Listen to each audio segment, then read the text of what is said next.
আবার কিছুদিন আগে একজন ব্যক্তির এরকম এসেছে, যার নাম তাজুল, সাংবাদিক, চরের একজন মানুষ, খুব সাদা সিধা মানুষ।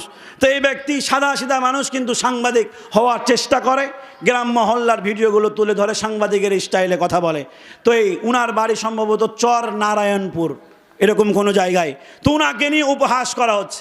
ওই ব্যক্তি কাঁদতে কাঁদতে বলছে, আমার এই হাসি মজাগুলোই দেখছেন, কিন্তু আমি কেন মানুষকে হাসাই?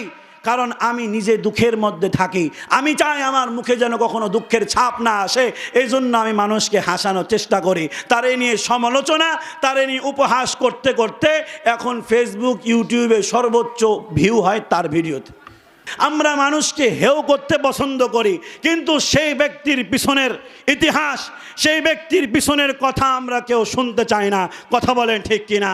আমাদের অবস্থা এরকম হয়ে গিয়েছে। আমাদের হুজুরদের ভিতরে একজন বিশিষ্ট আলেমে দ্বীন আছে, আমাদের রাজশাহীর গৌরব, আমার বড় ভাই। আমরা এক মাদ্রাসায় পড়েছি, যুবকরা চিনবে, আবরারুল হক আসিফ, নাম শুনেছেন?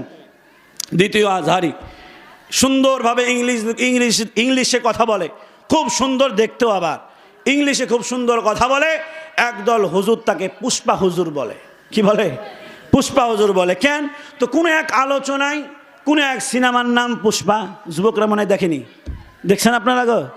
তো এই কোনো একটি সিনেমার কথা বলেছে বোঝানোর জন্য, যেমন এখন আমি আলোচনা করার জন্য বিভিন্ন কথা বলছি না, তো এই বোঝানোর জন্য কোনো একটা কথা বলেছে, ওই হুজুরের নাম এখন পুষ্পা হুজুর দিয়ে দিয়েছে। উপহাস কি? তো ইনি